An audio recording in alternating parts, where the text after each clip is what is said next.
Hello बच्चों, तो question देखते हैं। क्वेश्चन में दिया गया है aldol condensation will not be observed in dash.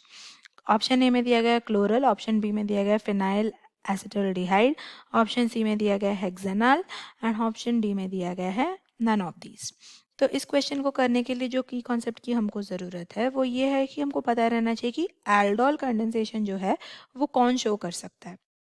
तो Eldon condensation can be shown by a carbonyl compound. पहला कंडीशन है कि वो एक कार्बोनिल कंपाउंड होना चाहिए। तो कार्बोनिल कंपाउंड होने के साथ साथ उसके पास अल्फा हाइड्रोजन प्रेजेंट रहना चाहिए।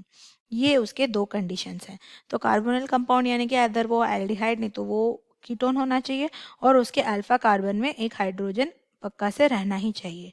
तो अभी हमारे पास जो कंपाउंड्स दिए गए हैं उसका स्ट्रक्चर देखते हैं। पहले तो क्लोरल का देखते हैं। क्लोरल का देखें तो वो एक एल्डिहाइड है जिसपे अल्फा हाइड्रोजन पे 3 क्लोरीन लगे रहते हैं। तो ये हो गया क्लोरल का स्ट्रक्चर। सेकेंड वाला दिया गया है फिनाइल एसिटल्डिहाइड। फिनाइल एसिटल्डिहाइड अगर देखें तो उसका स्ट्रक्चर ऐसा है कि एक बेंजीन रहता है फिनाइल रिंग और यहाँ पे CH2CHO। थर्ड ऑप्शन में हमको दिया गया है हेक्सानल। हेक्सानल यानी कि 6 कार्बन कंपाउंड है और 6th कार्बन जो है वो एल्डिहाइडिक ग्रुप है।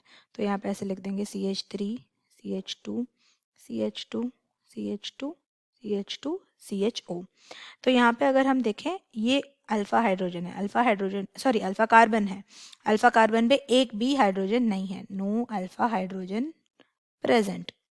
सेकेंड वाले में देखें तो ये अल्फा कार्बन है और उसमें 2 अल्फा हाइड्रोजन है, तो यहाँ पे प्रेजेंट है, तो यानी कि ये एल्डोल कंडेंसेशन शो करेगा।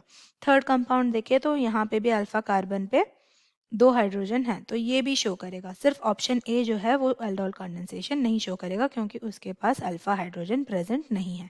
That is why chloral is our correct answer. I hope you understand the solution. Thank you.